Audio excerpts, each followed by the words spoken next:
Hi friends, welcome to my channel my family dairy. ఎలా ఉన్నారండి? అందరూ బాగున్నారా? నేను కూడా బాగున్నానండి. మీరందరూ ఎలా ఉన్నారో నాకైతే కామెంట్ సెక్షన్లో కామెంట్ చేయండి.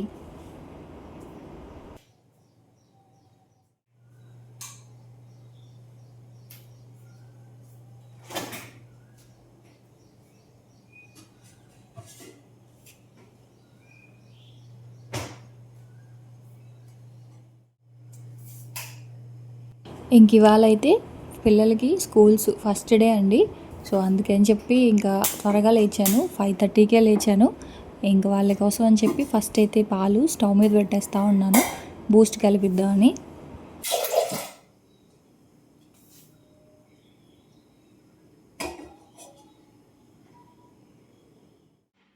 అలాగే ఇంక ఇవాళ వెజ్ దమ్ బిర్యానీ చేస్తున్నాను. దానికోసం ఫస్ట్ రైస్ అయితే కడిగేసి నానబెట్టేస్తా ఉన్నాను అనమాట. బాస్మతి కాదు, మామూలు రైసే. ఏ రైస్ అయినా సరే, ఫ్రైడ్ రైస్కైనా బిర్యానీకైనా కడిగి నానబెట్టిన తర్వాత వండితే బియ్యం అనేవి బాగా పొడి పొడిగా పువ్వులాగా వస్తుంది. ఈ లోపల ఇడ్లీ పిండి అయితే బాగా పులిసింది. సో ఇప్పుడు దాన్ని నాకు ఎంత కావాలో అంత తీసుకొని మిగతాది ఫ్రిడ్జ్లో పెట్టేస్తాను.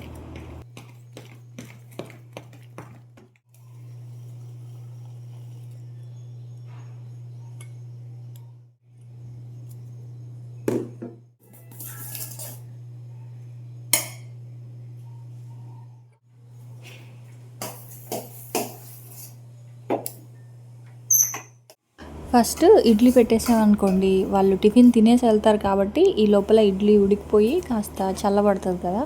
అందుకని ఫస్ట్ అయితే ఇంకా ఇడ్లీ పెట్టేశాను, రైస్ అయితే నానబెట్టేశాను. ఆ తర్వాత పాలైతే మరిగిపోయాయి, కాస్త బూస్ట్ కలిపి ఇచ్చేస్తే ఇంక మా వారు పిల్లలు ముగ్గురు బూస్టే తాగేస్తూ ఉన్నారనమాట.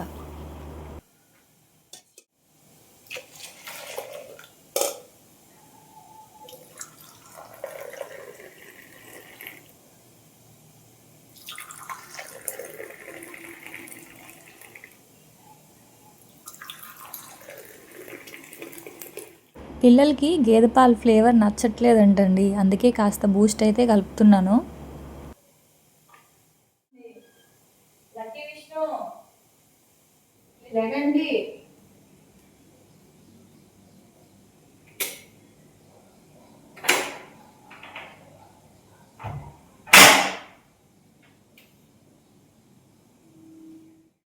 ఇంకా గుమ్మం ఒకసారి తుడిచేసి చిన్న ముగ్గు అయితే పెట్టేస్తూ ఉన్నాను. మామూలుగా అయితే మెయింటెనెన్స్ వాళ్ళే తుడిచేస్తున్నారండి, మొత్తం అంతా ప్రతి ఫ్లోరు వాళ్ళే చీపురుతో తుడిచేస్తున్నారు. అప్పుడప్పుడు మాప్ కూడా వాళ్ళే పెడుతున్నారు. కాకపోతే ఇంకా ప్రతిరోజు ముగ్గు అయితే మనం వేసుకోవాలి కదా. సో అందుకని చెప్పి ఇంకా జస్ట్ మా ఇంటి ముందు వరకు ఇలా మాప్ పెట్టేసి చిన్న ముగ్గు అయితే వేసేసుకున్నాను.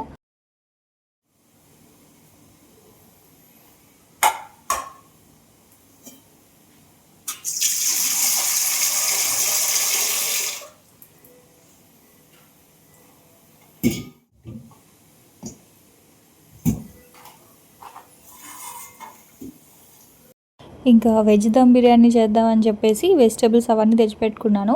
నైటే కట్ చేసి పెట్టుకోవాల్సింది, కాకపోతే ఇంకా ముందు రోజు కాస్త పని ఎక్కువ అయ్యి అలసిపోయాను అనమాట. సో అందుకని చెప్పి ఇంక ఇప్పుడైతే అన్నీ కట్ చేసుకుంటా ఉన్నాను. ఆనియన్, అలాగే tomato, carrot, green peas already ఉడికించినవి నేను ఫ్రిడ్జ్లో పెట్టుకున్నాను కదా. సో గ్రీన్ పీసు, అలాగే బంగాళదుంప, అలాగే ఇంకొక 2 పచ్చిమిరపకాయలు అనమాట. 1.5 గ్లాస్ రైస్ తీసుకున్నాను, అందుకే 1.5 ఉల్లిపాయ అయితే చాలు. ఇంకొక హాఫ్ వచ్చేసి కట్ చేసి పెట్టేస్తానమాట, రైతాతో తింటారు. ఈ veg dum biryani fried rice కంటే కూడా చాలా సింపుల్ అండి.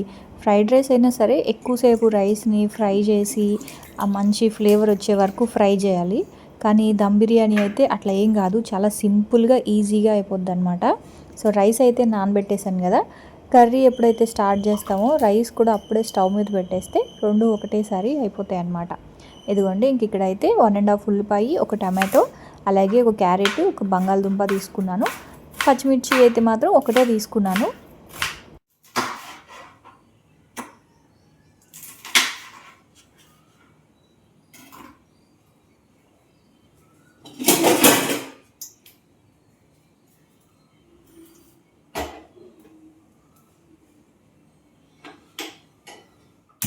ఇంక ఇక్కడైతే ఒక పెద్ద కడాయి పెట్టేసుకున్నాను. ఫ్రైడ్ రైస్కైనా బిర్యానీకైనా కొంచెం వెడల్పాటి కడాయిలో కనుక వండితే బాగుంటుంది. ఇక్కడైతే నేను ఒక 3 గరిటెలు ఆయిల్ తీసుకున్నాను. 1.5 గ్లాస్ రైస్కి. హోల్ గరం మసాలా దినుసులన్నీ వేసుకున్నాను. లేచారా లక్కీ విష్ణు?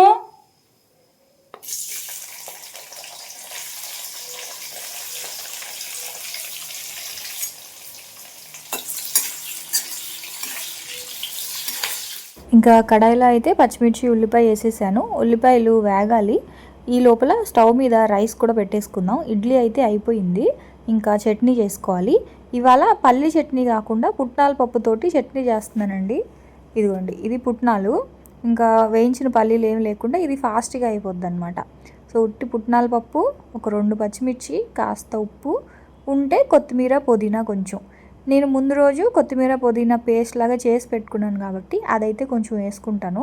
మీ దగ్గర ఒకవేళ అలా పేస్ట్ లేదు అనుకుంటే మామూలు కొత్తిమీర పుదీనా కూడా వేసుకోవచ్చు. బాగుంటుందండి ఈ చట్నీ. అంటే ఇన్స్టెంట్ చట్నీ, ఫాస్ట్గా పల్లీలు వేయించే టైం లేనప్పుడు ఇలా చేసుకోవచ్చు. ఒకవేళ కొత్తిమీర పుదీనా లేకపోయినా ఏది ఉంటే అది వేసుకోవచ్చు. కొత్తిమీర ఉంటే కొత్తిమీర, పుదీనా ఉంటే పుదీనా. మంచి ఫ్లేవర్ తోటి పచ్చడి ఇడ్లీతో దోశతో తినడానికి బాగుంటుంది. కొంచెం తాలింపు అయితే పెట్టేశాను, అదే పోపు పెట్టేశాను. ఇదిగోండి, ఒకవైపు రైస్ ఉడుకుతుంది, ఇంకోవైపు ఉల్లిపాయలు అయితే వేగుతూ ఉన్నాయి. ఉల్లిపాయలు అయితే ఇక్కడ వేగిపోయాయి. ఇక్కడ నేను ఒక 1.5 స్పూను అల్లం వెల్లుల్లి పేస్ట్ వేసుకుంటున్నాను. 1.5 గ్లాస్ రైస్కి. చిన్న స్పూన్స్, పెద్ద స్పూన్స్ కాదు, చూసారు కదా, చాలా చిన్న స్పూన్స్ తోటి 1.5 స్పూను అల్లం వెల్లుల్లి పేస్ట్ వేసాను. అది కొంచెం వేగిన తర్వాత కట్ చేసి పెట్టుకున్న అన్ని వెజిటేబుల్స్ అన్నీ కూడా వేసుకుంటున్నానండి. ఇక్కడ నేను ఒక టమాటో, ఒక క్యారెట్, ఒక బంగాళదుంప తీసుకున్నాను. అలాగే మీరు కావాలి అనుకుంటే కాలీఫ్లవర్, క్యాప్సికమ్ ఇవి కూడా తీసుకోవచ్చు. ఎందుకంటే ఇది ఎలాగో దమ్మే కాబట్టి, అంటే మనం రైస్ ఉడికించి కలుపుతున్నాం కాబట్టి క్యాప్సికమ్ వేసుకున్నా కూడా బాగానే ఉంటుంది. అదే పులావ్ అనుకోండి, క్యాప్సికమ్ అంతా బాగా మెత్తగా పేస్ట్ లాగా అయిపోద్ది. అలా కాకుండా ఇలా దమ్లోకి అయితే క్యాప్సికమ్ కూడా వేసుకోండి, బాగుంటుంది. అలాగే ఫ్రిడ్జ్లో స్టోర్ చేసుకున్న ఫ్రోజన్ గ్రీన్ పీస్ అనమాట. పచ్చి బఠానీ ఉంటుంది కదా, పచ్చి గ్రీన్ పీస్ని నేను నానబెట్టి ఒక 2 విజిల్స్ పెట్టి దాన్ని నేను డీప్ ఫ్రిడ్జ్లో స్టోర్ చేసుకున్నాను. ఎప్పుడు కావాలంటే అప్పుడు ఇలాగా బిర్యానీల్లో వాటిల్లో వేసుకుంటాను అనమాట. నిన్నటి వీడియోలో చూపించాను కదా, సో పని ఫాస్ట్గా అయిపోద్ది ఇలా స్టోర్ చేసుకుంటా అని. సో కొన్ని గ్రీన్ పీస్ వేసాను. అలాగే ఒక 1/2 స్పూన్ కారము, 1/2 స్పూన్ ధనియాల పొడి, ఒక చిటికెడు పసుపు, ఉప్పు, అలాగే ఒక 1/2 స్పూన్ గరం మసాలా, అలాగే కొత్తిమీర పుదీనా క్యూబ్స్ ఉన్నాయి కదా, సో అది కూడా వేసుకున్నాను. మీరు కావాలి అనుకుంటే ఫ్రెష్ కొత్తిమీర పుదీనా కూడా వేసుకోవచ్చు. ఇలా కొత్తిమీర పుదీనా క్యూబ్స్ వేయడం వల్ల ఏమవుతుందంటే పిల్లలు తినేటప్పుడు అవి అడ్డుగా తగలవన్నమాట. మా ఇంట్లో పిల్లలకి ఏంటంటే కొత్తిమీర పుదీనా అవన్నీ తీసి పక్కన పెడతారనమాట. సో కొంచెం వాటర్ అయితే వేసేసాను. ఒక 1/2 కప్పు పెరుగు కూడా వేసాను, మూత పెట్టేశాను. అదైతే వెజిటేబుల్స్ ఉడకాలి. ఇంకోవైపు రైస్ ఉడుకుతూ ఉన్నాయి. ఇంక ఈ లోపల కీరా అయితే కట్ చేసుకుంటూ ఉన్నాను. అంటే పిల్లలు రైతా తినరు, సో రైతాకి బదులుగా అంటే కొంచెం సలాడ్ లాగా ఉంటుంది కదా అని చెప్పేసి ఇంకా కీరా అయితే కట్ చేస్తున్నాను. కీరాని ఎప్పుడైనా సరే డైరెక్ట్గా తొక్క తీసేసి కట్ చేయకూడదండి. ఇదిగోండి ఇలాగా అటు ఇటు ఎడ్జెస్లో కట్ చేసి ఇలాగా పైన ఇలా పామితే దాని మీద ఒక నురగలాగా వస్తుంది. ఆ నురగ అంతా కూడా చేదనమాట. ఆ చేదంతా కూడా మనం తీసేసి కనుక తొక్క తీసి కట్ చేస్తే కీరా తినడానికి బాగుంటుంది, చేదు లేకుండా. ఒకవేళ అలా కాకుండా కనుక డైరెక్ట్గా తిన్నారనుకోండి, చేదుగా ఉంటుంది. ఇంకోటి ఏంటంటే కీరా ఫ్రెష్గా ఉంది కదా అని చెప్పి లైట్ కలర్లో ఉన్న కీరా అస్సలు కొనకండి. ఇలా డార్క్ ముదర గ్రీన్ కలర్లో ఉన్న కీరాలే కొనండి. ఫ్రెష్గా ఉన్నాయి లేతవి కదా అని చెప్పేసి లైట్ గ్రీన్ కలర్లో ఉన్న కీరా కొన్నారనుకోండి, అవి మీరు ఎంత కట్ చేసి పైన పామినా సరే దాంట్లో నుంచి ఎంత నురగొచ్చినా సరే చేదుగానే ఉంటాయి. అది నా పర్సనల్ ఎక్స్పీరియన్స్ అనమాట. కాబట్టి కాస్త లావుగా కొంచెం గ్రీన్ కలర్లో ఉన్న కీరానే కట్ చేసుకోండి, బాగుంటాయి. ఆ తర్వాత ఇంక ఇక్కడైతే వెజిటేబుల్స్ అన్నీ ఉడికిపోయాయి. రైస్ నేను ఇక్కడ 70% 50% అలా ఏం లేదండి. ఎప్పుడు మనం అన్నం ఎలా వండుకుంటామో అలాగే వండాను. కాకపోతే పులిహోరకి, ఫ్రైడ్ రైస్కి కొంచెం పొదునుగా వండుకుంటాం కదా, సో అలా వండాను అనమాట, అంతే. ఇప్పుడు దాన్ని అయితే ఇంక ఇలా కలిపేశాను. అలా అని ఎక్కువ కలిపేయాల్సిన అవసరం కూడా లేదు. ఆ రైస్ని దాంట్లో వేసి జస్ట్ అలా కలిపి సిమ్లో ఒక 10 మినిట్స్ పెట్టేస్తే మనకి రైస్ దమ్ అయిపోద్ది. అదే ఫ్రైడ్ రైస్ అనుకోండి, మనం చాలాసేపు ఫ్రై చేస్తూనే ఉండాలి. అప్పుడు కొంచెం కొంచెం క్వాంటిటీయే చేయగలం. ఫ్రైడ్ రైస్ అయితే, బిర్యానీ అనుకోండి ఎంతైనా సరే కేజీ అయినా సరే పెద్ద కడాయి ఉంది అంటే ఇంకా ఒకసారి కర్రీ చేసేసామో రైస్ ఉడకబెట్టి కనుక అందులో వేసేస్తే మనకి దమ్ అయిపోద్ది. సో ఫ్రైడ్ రైస్ కంటే బిర్యానీయే చాలా ఈజీ. ఇంకా మసాలాలు అవి తగ్గించి కనుక చేసుకుంటే ఇంకా చాలా బాగుంటుంది. రెగ్యులర్గా కూడా నేను చేస్తూనే ఉంటాను ఈ రెసిపీ అయితే. మెయిన్గా పిల్లలు ఇష్టంగా తినేస్తారనమాట. సో ఇంక వాళ్ళకైతే టిఫిన్ కూడా పెట్టేశాను. ఇంక వాళ్ళకేమో ఆ టిఫిన్ తినడానికి ఎంత బద్ధకమో, ఇన్ని రోజులు బాగా ఎంజాయ్ చేశారు. ఇప్పుడు ఏంటి అంటే ఇంక ఉదయాన్నే లేచి బయలుదేరి స్కూల్కి వెళ్ళాలి అంటే ఎవరికైనా కొంచెం ఇబ్బందిగానే ఉంటుంది ఒక 1 వీక్. నాకు కూడా నిజానికి చెప్పాలంటే ఇవాళ ఉదయాన్నే లేచి పిల్లలకు కూడా బాక్స్ కట్టాలి అంటే కొంచెం ఎందుకో ఒక తెలియని ఒక బెంగలాగా అలా అనిపించిందనమాట. మా వారికి అనుకోండి ఒకవేళ కర్రీస్ ఏదైనా ఉన్నా సరే రైస్ వండేసి పెట్టేసేదాన్ని. ఒక్కొక్కసారి టిఫిన్ లేట్ అయినా బయట తినేమని చెప్పేదాన్ని. కానీ పిల్లలకైతే అలా కాదు కదా. టిఫిన్ చేయాలి, బ్రేక్ బాక్స్ కట్టాలి, అలాగే లంచ్ బాక్స్ కట్టాలి. మొత్తం 3 ఒకటేసారి చేయాలి. సో నాకు నిజంగా కొంచెం బెంగగానే అనిపించింది. పిల్లలు స్కూల్కి వెళ్ళేటప్పుడు వాళ్ళకి ఎలా ఉంటుందో నాకు కూడా అలాగే ఉందన్నమాట. ఇదిగోండి ఇంక ఇక్కడైతే బిర్యానీ 10 మినిట్స్కి ఇలా మంచిగా దమ్ అయిపోయింది. ఒక్కసారి మంచిగా ఇలా కలిపేసుకొని రైస్ ఎప్పుడైనా కలిపేటప్పుడు ఎలా పడితే అలా కలిపేయకుండా కొంచెం స్లోగా నెమ్మదిగా కలిపితే రైస్ అనేవి పొడి పొడిగా బాగుంటుంది అనమాట. ఇంకా మా వారికి పిల్లలకి ముగ్గురికి కూడా ఇంకా బిర్యానీయే పెట్టేశాను. పిల్లలు రైతా తినరు కానీ మా వారు తింటారు. సో దానికోసం కొంచెం కుకుంబర్ రైతా అయితే కట్టేస్తూ ఉన్నాను. పిల్లలకి మాత్రం ఇంకా ఆ కుకుంబర్ అలా పెట్టేస్తూ ఉన్నాను అనమాట. ఇంకా అంటే పెరుగు కలపకుండా. పెరుగన్నం కూడా కొంచెం కలుపుదాం అనుకున్నాను. కాకపోతే వాళ్ళు ఇంక వద్దన్నారు, మా వారు కూడా వద్దన్నారని ఇంక పెరుగన్నం పెట్టలేదు. మామూలుగా ఎప్పుడైనా ఫ్రైడ్ రైస్ చేసినా లేదా ఇలాంటి వెజ్ బిర్యానీస్ చేసినా సరే నేను కాస్త పెరుగన్నం కూడా పెడతాను. ఆ తర్వాత ఇంక బ్రేక్లోకి ఫూల్ మకానా చేశాను. ఈ ఫూల్ మకానా ఎలా చేయాలో ఒకసారి చూపించేస్తా. చాలా సింపుల్ రెసిపీ.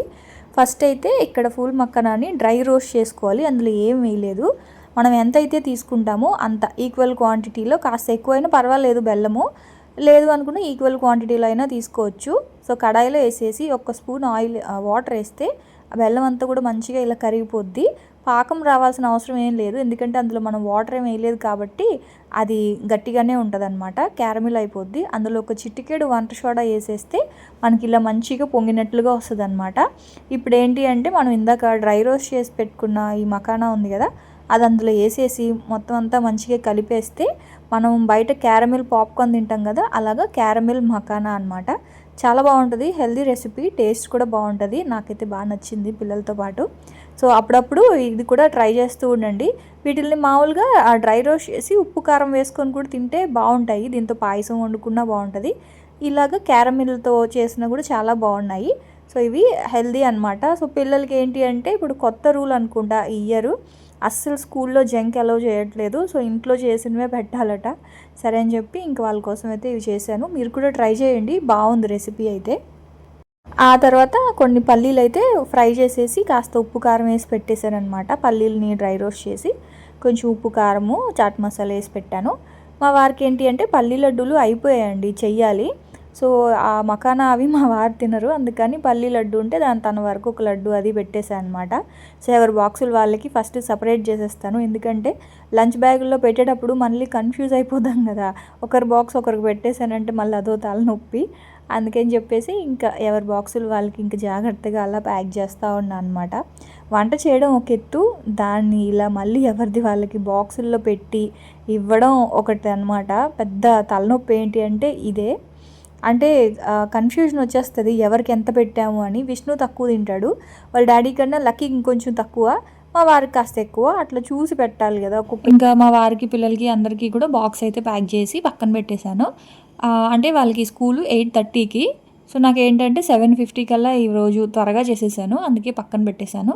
ఇంకొచ్చి ఇంకా బెడ్షీట్స్ అవన్నీ కూడా తీసేసి మారుస్తూ ఉన్నాను.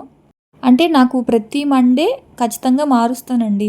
మెయిన్గా ఈ బెడ్షీట్ అయితే మాత్రం, అంటే పెద్ద రూమ్లో బెడ్షీట్ అయితే మాత్రం ఖచ్చితంగా వారానికి ఒకసారి మారుస్తాను. ఇది వీక్లీ రొటీన్ లాగా అనమాట. చిన్న రూమ్లో ఏంటంటే పెద్దగా వాడం కదా, సో ఎప్పుడైనా మారుస్తాను. కానీ పెద్ద రూమ్లో మాత్రం వారం వారం బెడ్షీట్ మార్చేసి బాత్రూమ్స్ అన్నీ కడిగేసి ఇల్లులన్నీ మాప్ పెట్టేసి, సో ఇది నా వీక్లీ రొటీన్ అనమాట.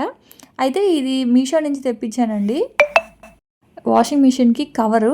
ఇదివరకు ఏంటంటే బాత్రూంలోనే ఉండేది కాబట్టి దాని మీద ఒక క్లాత్ వేసి ఉంచేదాన్ని. సో ఇంక ఇప్పుడు ఏంటంటే వర్షం అది పడిపోద్ది కదా అని ప్రస్తుతానికి ఇదైతే పెట్టాను. అదేం అంత క్వాలిటీ ఏం బాగాలేదు. ఇది 200 అనమాట.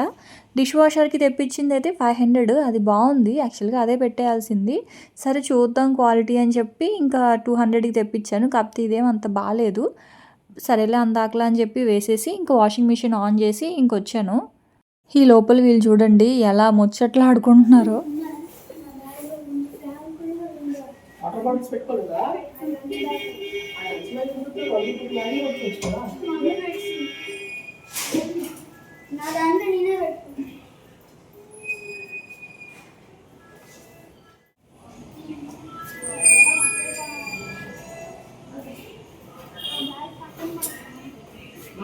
బాయ్ బాయ్, జాగ్రత్త, పెట్టినవన్నీ తినండి, వదిలేసి వచ్చారనుకో. బాయ్. ఇంక వాళ్ళైతే వెళ్ళారండి. వాళ్ళు ఇలా వెళ్ళగానే ఇంకా ఆడవాళ్ళకి ఎంత పని ఉంటుందో కదా. వాళ్ళు ఉన్నంతసేపు లంచ్ బాక్సులు ఆ ఇదిలోనే ఉంటాం. వాళ్ళు ఇలా వెళ్ళారో లేదో ఇంక ఇల్లంతా మొత్తం చిందరవందరగా ఉంటుంది. అవన్నీ సర్దుకునేసరికి అయిపోద్దో 10-10:30. ఇదివరకైతే టీయో లేకపోతే బీట్రూట్ జ్యూసో ఏదో కొంచెం తాగేదాన్ని. ఇప్పుడు అసలు ఏమి అన్నీ మానేశాను. మళ్ళీ బీట్రూట్ జ్యూస్ అయితే స్టార్ట్ చేయాలి. ఏదో ఒక వెజిటేబుల్ జ్యూసు. ఫ్రూట్ జ్యూస్ అనుకోండి, నాకు అందులో ఖచ్చితంగా షుగరో లేకపోతే ఏదో ఒకటి వేసుకొని తాగాలి. వెజిటేబుల్ జ్యూస్కి అయితే అవసరం లేదు, కాస్త నిమ్మరసం పిండేసుకొని తాగేయచ్చు. సో మళ్ళీ స్టార్ట్ చేయాలన్నమాట వెజిటేబుల్ జ్యూస్ ఏదైనా. సో ఇంకా ప్రస్తుతానికి ఏం తాగలేదు కదా, ఏమీ తినలేదు, ఏమీ తాగలేదు, కాస్త నీరసంగా ఉంది. సో ఫస్ట్ అయితే ఇంక మొత్తం అంతా గ్యాస్ అంతా కూడా కాలిన్ పెట్టి తుడిచేసాను. ఏంటంటే ముందు రోజు నైట్ గ్యాస్ కడిగేశాను, అందుకని ఇంక ఇప్పుడు కడగలేదన్నమాట, మామూలుగా తుడిచేసాను అంతే. ఇంక ఈ లోపల మా పాలావిడ వచ్చి పాలు ఇచ్చేసింది. ఇంక అవన్నీ అయితే మరగబెట్టాలి. అయితే ఇంక గిన్నెలు ఇవన్నీ కూడా డిష్ వాషర్లో పెట్టేస్తూ ఉన్నాను. అయితే ఒక కొన్ని రోజుల నుంచి అనుకుంటా, కొత్త సబ్స్క్రైబర్స్ అనుకుంటా, డిష్ వాషర్ గురించి రివ్యూ అడుగుతూ ఉన్నారు. నాకు ఈ డిష్ వాషర్ గురించి ఏదైనా మాట్లాడాలి అంటే నాకు టెన్షన్ అండి. ఏం లేదు, నచ్చే వాళ్ళు ఉంటారు, నచ్చని వాళ్ళు ఉంటారు. నా రివ్యూ ఏంటి అంటే మాత్రం, చిన్న ఫ్యామిలీ అయితే కొనుక్కోండి, పెద్ద ఫ్యామిలీ అయితే మాత్రం కొనుక్కోవద్దు. అంటే ఎక్కువ గిన్నెలు పడతాయి అనుకున్న వాళ్ళకి మాత్రం ఇది వేస్ట్. ఇప్పుడు నా పరిస్థితి చూస్తున్నారు కదా, కొన్ని డిష్ వాషర్లో పెడతాను, కొన్ని చేత్తో కడుగుతాను. ఎందుకంటే నాకు కాస్త గిన్నెలు ఎక్కువే పడతాయి కాబట్టి, అంటే ఎక్కువ రెసిపీస్ అవి చేస్తూ ఉంటాను కాబట్టి. సో కొన్ని డిష్ వాషర్లో చిన్న చిన్నవన్నీ కూడా డిష్ వాషర్లో పెట్టేస్తాను, పెద్ద పెద్ద గిన్నెలు అన్నీ కూడా చేత్తో కడుగుతాను. అంటే మీరు డిష్ వాషర్ పెట్టుకొని కూడా ఎందుకు చేత్తో కడుగుతున్నారు అని. మళ్ళీ ఇంకొక రౌండ్ వేయచ్చు, కానీ అవి పెద్ద పెద్ద గిన్నెలు అండి, 4 గిన్నెలు పెడితేనే ఫుల్ అయిపోద్ది. ఎందుకు వచ్చిందిలే అని మళ్ళీ రెండో రౌండ్ ఎందుకులే అని ఒక రౌండ్ వేసి పెద్ద గిన్నెలు మాత్రం చేత్తో కడుగుతాను. సో ఈ తలనొప్పొద్దు అనుకుంటే శుభ్రంగా మీరు మెయిడ్నే పెట్టేసుకోండి, ఎక్కువ గిన్నెలు ఉన్నవాళ్ళు. చిన్న ఫ్యామిలీ అనుకోండి, అప్పుడు మీకు సరిపోతుంది డిష్ వాషర్ అయితే, అదనమాట. ఆ తర్వాత ఇంకా అంటే సోఫా కవర్స్ అవన్నీ కూడా సర్దేసి మొక్కలన్నిటికీ కూడా వాటర్ వేస్తూ ఉన్నాను. నాకు మొక్కలకి ఇలా వాటర్ వేస్తూ ఉంటే, ఇదివరకు అయితే బోల్డ్ మొక్కలు కదా మొత్తం అంతా. యాక్చువల్గా ఇక్కడ కూడా ప్లేస్ ఉంది, ఇంట్లో పెట్టుకోవచ్చు, బయట పెట్టుకోకపోయినా ఇంట్లో పెట్టుకోవచ్చు. కాకపోతే నేను అన్నీ ఇచ్చేసాను అందరికీ. మళ్ళీ మళ్ళీ స్టార్ట్ చేయాలన్నమాట మొక్కల్ని, మళ్ళీ కొనడం ఇంకా అలాగా. అంటే బెడ్రూమ్లో ప్లేస్ ఉంది, పెట్టుకోవచ్చు. తర్వాత బాల్కనీస్లో అవ్వదు, బట్టలు ఆరేయాలి కాబట్టి. కానీ హాల్లో అట్లా కొన్ని ఇండోర్ ప్లాంట్స్ అయితే పెంచుకోవచ్చు, ప్లేస్ ఉంది కాబట్టి. సో మళ్ళీ అవన్నీ మొక్కల్ని మళ్ళీ స్టార్ట్ చేయాలి పెంచడం. ఆ తర్వాత ఇంకా మొక్కలైతే షింక్ దగ్గరే ఉంచేసాను. ఇంకొకసారి ఇల్లంతా డస్టింగ్ అయితే చేస్తూ ఉన్నానండి, అంటే బూజులు ఏమైనా ఉన్నా. ఆ తర్వాత ఇంకా మొత్తం టీవీ యూనిట్ దగ్గర డస్ట్ అది ఉంటుంది కదా, బూజు అయితే ఏం లేదు కానీ కాస్త డస్ట్ పట్టింది. ఇంక అందుకని చెప్పేసి టీవీ అంతా తుడుస్తూ ఉన్నాను. అలాగే ఇంక అక్కడ మనం క్లాత్ ఏం వేయలేదు కదా టీవీ బండ దగ్గర, సో అదంతా కూడా ఒకసారి తుడిచేస్తూ ఉన్నాను అనమాట. ఇదంతా కూడా వీక్లీ రొటీన్ అనమాట. వీక్ ఒకసారి ఖచ్చితంగా ఇల్లంతా నీట్గా, అంటే డస్ట్ ఎక్కడ ఉందో అక్కడ తుడుచుకోవడం, ఆ తర్వాత ఫ్రిడ్జ్ క్లీన్ చేసుకోవడం. అంటే ఫ్రిడ్జ్ పైనంతా కూడా మనం ఇలా డోర్స్ అస్తమాను తీసి వేస్తూ ఉంటాము. నేనైతే తడి చేతులతోనే అస్తమాను పట్టేసుకుంటూ ఉంటాను. సో తడి చేతులతో ఎక్కువగా అలా పట్టుకోవడం వల్ల హ్యాండిల్స్ దగ్గర అంతా కూడా మనవి వేలుముద్రలు అవన్నీ పడిపోతూ ఉంటాయి. సో అందుకని తరచూ ఫ్రిడ్జ్ కూడా క్లీన్ చేస్తూనే ఉంటాను. ఇది ఒకందుకు మంచిదే కదండి, మనకు కూడా ఒక సెల్ఫ్ డిసిప్లిన్ లాగా ఉంటుంది. అంటే కొన్ని డైలీ రొటీన్స్ ఉంటాయి, కొన్ని వీక్లీ రొటీన్స్, కొన్ని మంత్లీ రొటీన్స్ ఇలా పెట్టుకున్నాం అనుకోండి, మనకు కూడా పని తగ్గుతుంది. అంటే రోజు చేసే పనులు రోజు చేసుకుంటాం, వారానికి ఒకసారి ఈ పని ఖచ్చితంగా చెయ్యాలి అని పెట్టుకున్నామంటే మనకి ఆ పని అనేది పెండింగ్ పడదు. సో నేనేంటి అంటే ఖచ్చితంగా మండే అంటే ఇంక వాళ్ళు స్కూల్కి వెళ్ళిపోతారు, సండే క్లీన్ చేయడానికి అస్సలు అవ్వదు. అందరూ ఇంట్లో ఉంటే అసలు నేను ఏ పని పెట్టుకోను, ఎందుకంటే మనం క్లీన్ చేసినా సరే మళ్ళీ వాళ్ళు గజిబిజీ చేస్తారు కాబట్టి. మండే నుంచి ఇంక అందరూ స్కూల్స్కి ఆఫీసులకి అందరూ వెళ్ళిపోతారు కదా. సో అప్పుడు ఏంటి అంటే ఇంక మనం ఇల్లంతా ఒకసారి క్లీన్ చేసుకున్నాం అనుకోండి, ఇంక వారం అంతా అలా మళ్ళీ మెయింటైన్ చేయాల్సిన పని ఉండదు. వారానికి ఒకసారి ఇల్లు నీట్గా ఉంటుంది. ఇంకా బాత్రూమ్స్ అవన్నీ క్లీన్ చేసుకోవడం. ప్రతిరోజు స్నానం అయిపోయిన తర్వాత నార్మల్గా క్లీన్ చేసేయడం వేరే, కానీ వారానికి ఒకసారి బాత్రూమ్స్ క్లీన్ చేసుకోవడం, తర్వాత ఇల్లంతా మంచిగా మాప్ పెట్టేసుకున్నాం అనుకోండి, ఇల్లు కూడా జిడ్డు లేకుండా నీట్గా ఉంటుంది, బాగుంటుంది. మనకు కూడా చాలా ప్రశాంతంగా ఉంటుందండి ఇల్లు క్లీన్గా నీట్గా ఉంచుకుంటే. నేనైతే మాత్రం ఇంకా అలాగే అనమాట, మంత్లీ రొటీన్, వీక్లీ రొటీన్, అలాగే డైలీ రొటీన్స్ ఇలా పెట్టుకుంటాను. సో అప్పుడు పని కూడా తగ్గుతుంది కదా మనకి. సో ఇంకేంటి అంటే మొత్తం ఇల్లంతా డస్టింగ్ అది చేసేసి ఇల్లంతా ఒకసారి నీట్గా ఇలాగ మాప్ పెట్టేస్తూ ఉన్నాను. సో ఇక్కడితో ఈ పనంతా అయ్యేసరికి నాకు 10:30 అయ్యింది. 10:30 నుంచి ఇంక నేను ఫ్రెష్ అయిపోయి టిఫిన్ ఏదైనా తినేసి ఆ తర్వాత ఒక హాఫ్ అన్ అవర్ రిలాక్స్ అయ్యి ఆ తర్వాత ఇంక వీడియో ఎడిటింగ్ అంతా చేసుకుంటాను. మళ్ళీ 3 o'clock నుంచి నాకేంటి అంటే ఇంక పూజా రూమ్ క్లీన్ చేసుకుందాం అనుకుంటున్నాను ఇవాళ.